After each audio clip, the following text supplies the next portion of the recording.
and welcome to another installment of FSW Conversations, brought to you by Fashion Strategy Weekly, which looks to bring practical, strategic, and research-based insights to leaders in the fashion and luxury industries. I am Jessica Quillin, co-publisher of Fashion Strategy Weekly and co-founder of luxury strategy agency It's a Working Title. In this edition of FSW Conversations, I am talking to Sasha Charnin Morrison, the former style director at CBS Watch magazine and former fashion director of Us Weekly magazine. Mother to twins and a Yorkie, she has a long career in fashion styling and is the author of Secrets of Stylists and Insider's Guide to Styling the Stars. Sasha lives and works in Manhattan. So to start off with, Sasha, thank you so much for being here. And I'm just really interested in letting you introduce yourself and just talk a little bit about how you got your start in fashion and what you're doing now. Oh my gosh. Well, thank you for that intro and thank you for the invite. And basically, I'm Sasha Charnin Morrison. I've been in fashion for many years, and I guess it's 30 plus years. I'm an author. I was an editor for those 30 plus years, and grew up in Manhattan and have twin boys, raised them here. I'm married for almost it's 34 years this year, which is unheard of in our industry because my husband also is in media. But I got into fashion. Well, I've always loved fashion. So I grew up in Manhattan, and my parents, my dad, my mom, my stepmother eventually, who really changed my life, to put me into fashion. They were always my best stylists. I learned everything that I needed to learn from really starting. I grew up in Greenwich Village. My parents were both actors. So I grew up in this crazy household with, two crazy actors, thank God. And I was around creative people and I was around fashion constantly. My father loved clothes. He was like, he did the mob wives look before mob wives was a thing, in terms of a look. And he just loved clothes. He's like this straight guy. He's like this crazy, straight, hippie guy who loved fashion. And everybody loved that about the fact that he was just so enamored by clothes and style. And my mother was the one who kind of introduced me to, so they both grew up in Manhattan, basically. I mean, my parents met on the stage of West Side Story. They were both actors in that. And thank God lived here. I keep saying that because it's just like it made such an impression on me. And, growing up in New York City. And my mom instilled the idea of kind of like off-price fashion, vintage fashion with new stuff and living just this crazy life. And then my father, then they separated and got divorced. My father met Jade Hobson, who was the creative director at Vogue, and I was 12. And my first introduction to her was to meet her in the fashion closet at Vogue. And that was it. So I said, whatever this is, because I didn't understand that it was a job that she was doing, that this was a life. Whatever this is what I want. So I went to NYU, got my degree in theater because I was a performer and I did scenic and costume design. But I said, I gave my diploma to my dad and I was like, here you go. I'm going to Vogue. So, but I ended up at Vanity Fair. And it was so exciting and exhilarating. And it was, I can get into the fact that it was the first job that I had a terrible boss. My devil wore YSL, but it was the best job I ever had because she taught me in 9 months, because I got fired ultimately. Oh no, I guess it was we had creative conflicts or whatever that term is. And but she taught me everything I needed to know moving forward in my career. So that's why I was able to have this very long career in one area, because I know that people get very upset about sticking to one area, but when you're in fashion, there's nothing else like it. except for theater. Except for theater, because in show business, there is no business like show business. So the greatest thing about my upbringing is that I had both. That's amazing. And before I kind of dive deeper into your fashion experience, I have to say, because your father is obviously very famous for creating Annie. So what was it like to grow up so close to the Broadway scene? Because I know that that's sort of, kind of mix of, theater and staging, and, fashion has its own sort of influence as well. So Yeah, I mean, I just, my dad was so my parents were actors. My father really has a distinction of being one of two actors in West Side Story that really didn't sing and didn't dance. But because he had a look and he could enunciate and pronounce words and the lyrics and everything was so important, he got the job. And then my mother eventually joined the company, and that's where they met. So it's a total New York story. And then through the years, he did other things, but where the Prada store is on Fifth Avenue? yeah. That used to be a store called Doubleday. It was a bookstore. Oh, here, I'm changing my hair. I'm changing my hair into the interview. Here we go. This is going to be one of like 3 changes, I think. Anyway, Doubleday bookstore is where the Prada store is now. And so why it's significant is because my dad went in there for Christmas. He went to get a gift, and he stumbled on a book, which is in the back section of the where the shoes are, in the back section. He found this book called The Life and Hard Times of Little Orphan Annie, and it was a collection of comic strips, which were by Harold Gray of the Tribune in Chicago, and it was all about Little Orphan Annie. So he bought the book. His friend never got the book, and he, basically thought this would make a great idea for a musical.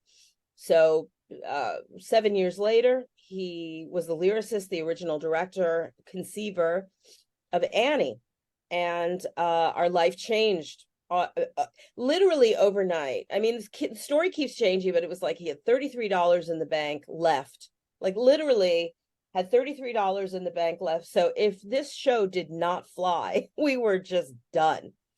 But in 1977, life was different financially. You could actually live an interesting life. So, but the show changed everything, just absolutely everything, which actually, so it gets me back to the fashion thing, because he went to a dinner for Zales Jewelry, and he, because he wanted to manufacture a pendant for Annie and for the show, because he was big into merchandising things, very ahead of his time. And so at the Zales dinner, he met my stepmother, who worked at Vogue, and he took her to play ping pong on 52nd Street, and she fell in love with him because of that. I mean, I guess I would fall for a guy who took me to play ping pong on a first date. But anyway, so that's how that all kind of came together. And so it's an interesting life, again, to have those two things. And so then he did other things. He passed away in 5 years now. But the legacy of Annie is unreal. I mean, every single day on Facebook, on Instagram, there are just posts constantly about the show, about even today in Connections, the New York Times, the game, Annie's mentioned as a, sorry, spoiler, as something that, sorry, my thing keeps binging, Annie every day. And there's a tour that's out, and it continues. His vision continues to delight, and it almost didn't get made. So there's that. And every year in April, I always post this letter that he got from the Nederlander organization, who became the producers of the show, or one of the producers, is that they basically turned it down, said it was ho-hum, who cares? So I posted the letter constantly to let people know that sometimes when you have an idea, if you have my dad had this, drive and determination. He knew the show had legs. Everybody told him the show had legs. It was going to work. And it's very difficult to launch anything to get anybody to believe in anything. So the company that actually got saved, the Nederlander organization from the show, who turned it down, came back around and ended up producing it, and it saved the organization. It's saved us. It yeah, and it's an amazing legacy. So luckily for us as the family, we inherited the legacy. We have the entire catalog of his work, and we continue daily. My husband is constantly working on how to further the brand, and she's a nice sister to have. Let me just say that. It's amazing. So Annie. so to switch it back to you, you just had such an amazing kind of portfolio of experience within fashion, and I'm just very curious as an editor and a writer specifically, just to kind of dive into that before I get to all the styling parts. I mean, you've worked for everyone, and I'm just curious, what are some of your favorite experiences in working in fashion editorial? Okay, so my first experience, as I stated, was with Marina Schiano, who was my devil, and she wore YSL. And she taught me, she was really impossible to work for, but she was the best because she was not great with people necessarily or with an assistant. But there were just, lessons on how not to do certain things that I learned from her. And it was a real, it was a hard job because I was 21, I was highly ambitious, and I just didn't play it right. I should have played it better, meaning that she was the right arm, leg, hand to Yves Saint Laurent. Like, I didn't understand that at the moment. I should have, but I didn't understand that at the moment. But she just taught me how, oh, there's my dog, Mo Green. She just taught me how not to do things and how to do things. So I appreciated that experience too, because having a bad experience in the beginning is great, because then, you're hit in your head with this like craziness to begin with. And then as you move on, you either take the road of knowing what to do and what not to do. So I appreciate everything that happened there. And not at the time. I mean, I was, horrified, but so that was very important to me. 17 magazine, which eventually I ended up going to, was an incredible experience because I worked for this wonderful woman named Midge Richardson, who was a former nun. She came from Glamour. She was the editor-in-chief, and she just gave me opportunities that I really didn't know were available to people to get. She gave me a voice with the reader. So that was really important to me. I had this kind of interesting role there. It was I had multiple titles, but mostly was accessories editor, which I really found in the end is my calling and my favorite part. I did fashion later, but the accessories really just, when everything is really in the can I use a profane word? Okay, so when everything was in the shits, when everything is in the shits in fashion, you can always depend on accessories because they can change everything. And you can make an entire story about accessories where sometimes it's challenging with some fashion, but clothing, I mean, And so I really, really loved that job. And Nancy Hessel-Weber, who was my creative director there, is the mother of Rebecca Hessel-Cohen, who owns Love Shack Fancy. So it was a really great job. Then my other really where you really feel like your heart is being pulled, and someone who trusted me so much was Liz Tilberis at Harper's Bazaar. I didn't actually, the interesting thing is I really say Vogue. I never wanted to work at Vogue. I worked at Mirabella with Grace Mirabella and my stepmother as an editor of all trades. Like they said, can you do this? You raise your hand and you did it. It was really fun. I worked there for 9 months before I went to 17. But I really wanted to work at Harper's Bazaar because I admired the editorial and the direction and the new photographers. And I just felt like that's where I needed to be to create something. And I don't even know how it happened, but I got a job there as the market editor, which was like the person that handled fashion from the French market.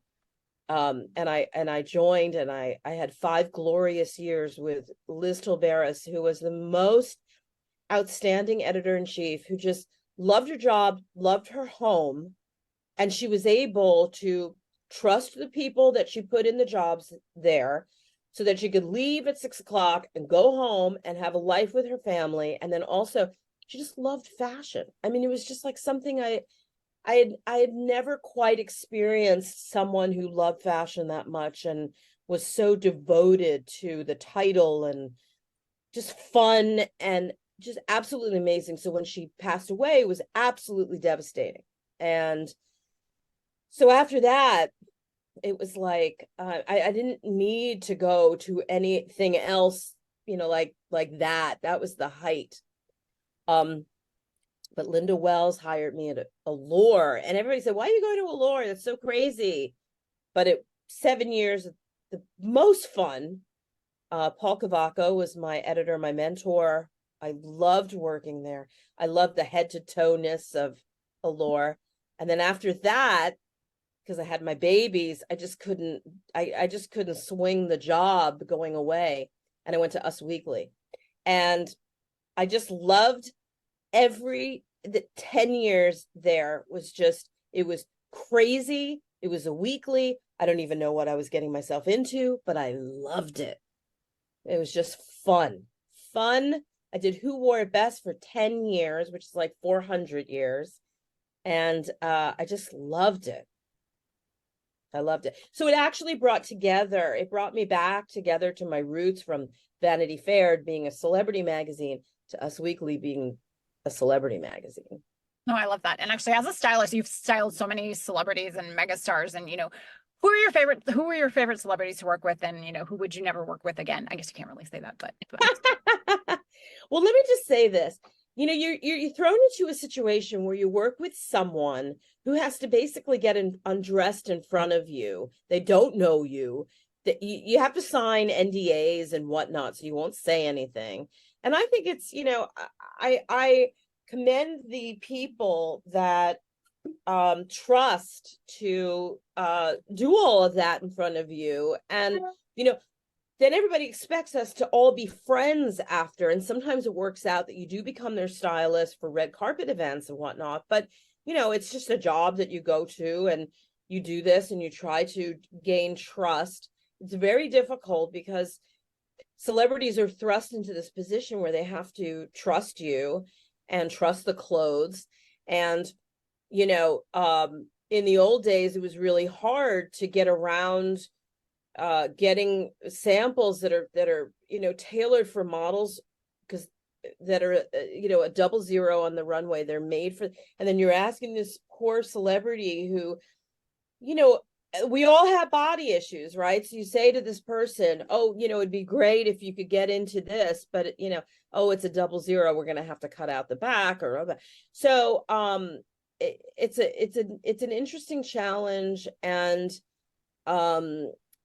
I don't really, okay. I worked with J-Lo. I loved working with her because she had such a sense of herself and what the, job was that we were doing. Because you want to be happy with the result. You want them to be happy. And you want a great picture, right? For styling. So I thought that she was great and demanding, but she made me work, and I really appreciated that. I worked with Snooki a few times from Jersey Shore, which was one of the best-selling covers ever of Us Weekly.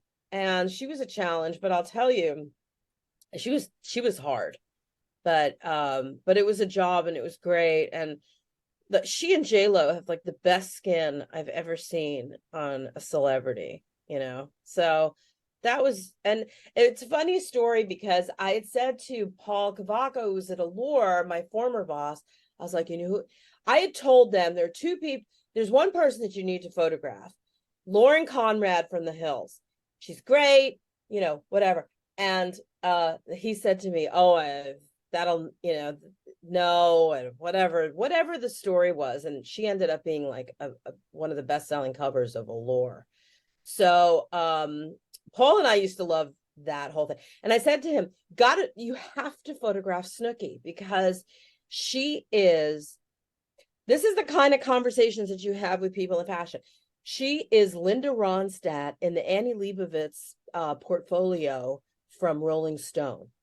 So all I needed to tell him, because you know, you have visuals in your head when you're a creative person. And when I said that to him, he totally got it. You know, he was gonna do it. And then for some reason, something happened and it didn't happen. But to this day, you know, we always share a moment like that. Those are the kinds of conversations that fashion people have, which are really funny. And they don't mean, people say, what the hell was that conversation? What does that even mean? But when you grow up with these people, that's what you learn. That's how you speak. Fashion people, one great person said this to me, fashion people speak like dolphins. Because nobody understands. Yes. What the hell are you saying? You know, we're doing a shoot.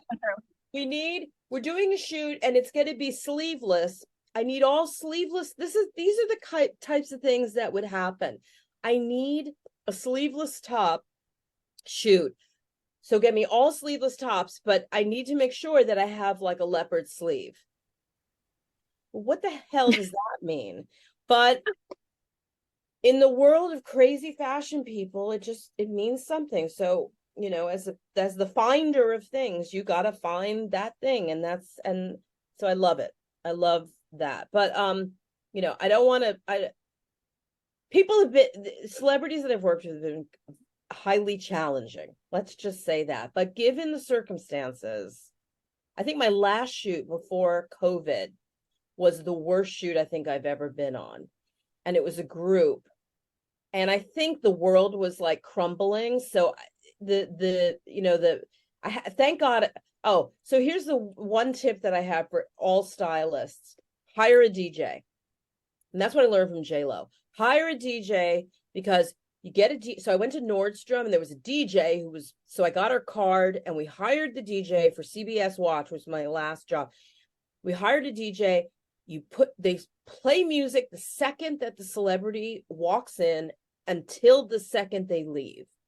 And it creates a great atmosphere so that you can basically get anything you want out of anybody.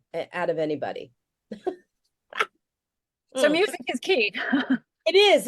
It's key because, because sometimes you find yourself at a shoot and you have your iPhone and then you got to use the speaker from it's terrible. It's tinny or bring a set of speakers with you or something. Yes, music brings everybody together. When you have a challenging shoot and hire a tailor for the shoot. If you even shoot anything anymore, I mean, everything's in JPEGs now, which makes it a hell of a lot easier. So anyway. So you referenced how your dad was, ahead of the mob wife trend from before. And I'm just curious, given your experience, what you think about, I mean, there's this sort of circularity happening between sort of social media and fashion. Fashion has long influenced social media and influencers and the whole thing. And now we've sort of have the reverse happening with TikTok trends directly influencing the runway. And I'm just curious from your end, is that a good thing? I mean, what do you think of this sort of, circular kind of approach when it comes to trends and design?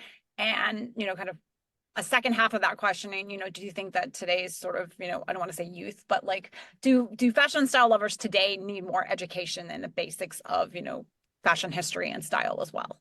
Okay, well, because my brain is so, overpopulated with things, please remind me if I don't answer the question because it's a big loaded question. It's the great thing about fashion is that it constantly evolves, right? It constantly changes, thank God. So One thing that I think, it's just the next extension of what's happening. There are no magazines anymore. So what do you have? You have social media, and look what TikTok has done. TikTok has revived entire industries, and it's too fast, it's too crazy, but it's a necessity, and it is the way that it is. So, you either embrace it. Nobody in fashion wanted to embrace influencers and social media, but we have, begrudgingly. I mean, it's, there's always this like, but it is the evolution of the way that things are going. And I think that, but what's interesting about like the TikTok fur industry situation is that what the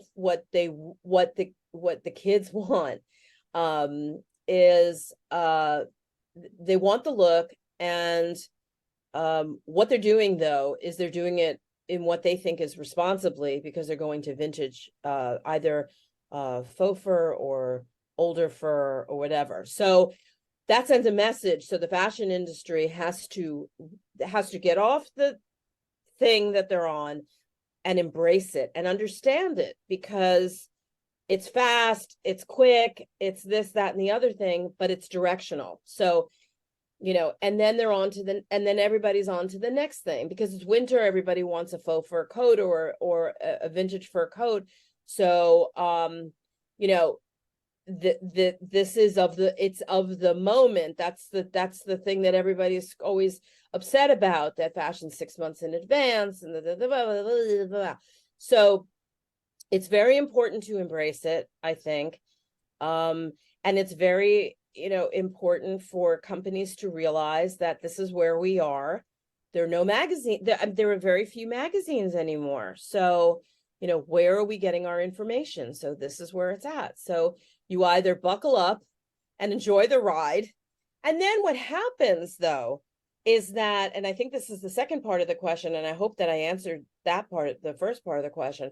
But what happens though is that then suddenly things start popping up that are old style or retro or vintage or whatever you want to use as the term.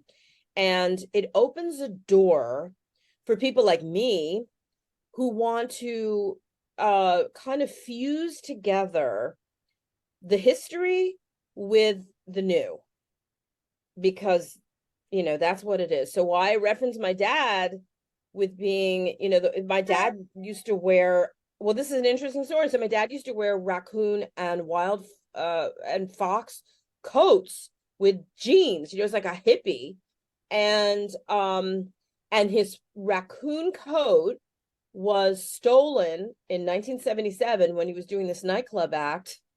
And what am I doing? Every time I go to a vintage sale, I am rummaging through these fur coats, looking for the Tepper collection raccoon coat that was stolen with hopefully his initials inside, because when you look at vintage fur coats, they all have people's initials inside. So, so that's how it all comes together. But, he did that look, and I like referencing old pictures constantly. And I'm actually connected with a group in California, these girls who look like if I have daughters, I have boys. If I had daughters, they would be my daughters, and all they do is they buy and sell vintage, and they say things that are wrong, incorrect. It used to make me nuts, but now I meaning designer names, but now they're well-versed. And it's fascinating to see. And they kind of look at me as a fairy godmother of fashion, which I will wear as a badge prominently, because I love the fact that this group is so nice and they're open to listening. So the key to all of that too, with the history and everything, is hopefully people will listen. I fear that there's not a lot of listening that goes on. So, I mean, I'm happy to be with this group. And, I can reference them later for you and tell you who they are. But yeah, I mean, if anyone wanted to find them, who are they? Are they on TikTok or? Yeah, so well, I think they might be, but it's so I've the Come Up Vintage is on Instagram, and she's outstanding. Her name is Linda, and she's got great, great, great, great style. And then I've got Princess Jess. I love all these names. They have all these amazing handles. She changed her name. I can't remember what her new handle is. Vintage something. So that was really clever of me. I should have, figured that out first. But yeah, so but what I love is that there are people that are very open to listening to the history. The history of fashion is not that deep, it's not that long. I mean, for what you need to know for what's happening, like, it's very exciting. Today is going to be like the premiere collection of the new designer, creative director, whatever they're called now, of Moschino in Italy. I'm very excited for the new. So getting back to, it's just I think it's very important for anybody who wants to be in fashion to know the history. It's very easy. You can Google it. You could Google anything. And I think it'll make your life much more exciting knowing. And I think that when it slows down a little bit for a second for everybody to catch their breath, then the old influencers come in. I mean, it's an interesting shift that's happening. Older models are needed now. Ladies of Madison Avenue on Instagram is a great site of just people who look worn and lived in. And I think their stories about who they were connected to are really, really interesting, instead of saying things like, that's fabulous. I think what people need to start doing now in fashion, the TikTokers, the Instagram people, is picking up some of these interesting words that are spoken by past people who lived the fashion that these people buy. I love that. And it's a continuation of their story and their narrative, kind of, from the past into the future. And I love that. And just to close, I mean, you are obviously fabulous yourself. And I just would love, a quick take on how you would describe your personal style and your sort of personal style influences. Well, I just lost 60 pounds. So I'm very excited about the fact that I had this COVID weight, which was, terrible. Now I am back and I can wear clothes again. So, but the interesting thing is, my personal style, even though I should be wearing fitted things, I actually love everything oversized. So I had discovered that I have two looks. This is what happens when you get older. You start to figure out what your looks are, and then I sell my closet on Covet by Christos once a month on Instagram, because I have all of these things from a time past that everybody wants. They want this 1990s era stuff. What I've whittled my style down to, it's very simple. In the winter, I wear a Norma Kamali kimono sleeping bag camouflage coat. It has become the most important thing in my life. My dog loves it. People love it on the street. I don't know why everybody doesn't have Norma Kamali in their wardrobe, period. She's gender fluid. She's the greatest tailor for women. She's a incredible designer. So the coat, and then a hoodie dress, a sweatshirt hoodie dress. I don't care who it's from, H&M, Moschino, whatever. I wear that, black tights, and platform sneakers from the Nike Comme des Garçons collaboration. So that's the winter look. The spring summer look is a kimono, a caftan, a slip dress, and some kind of platform shoe. I'm a shorty. I'm only 5'2", and I think I'm shrinking by the minute. So I need the height. And the shoes are very important to me. I really love Miu Miu. I really love Prada. Though that situation really speaks to me. I don't know if it's because The store is where my life changed on Fifth Avenue, but I really Miuccia Prada really speaks to me and has for forever. So and then the rings, I love rings for jewelry. My new thing is this watch ring, which is so important to me. Suddenly I'm wearing a watch.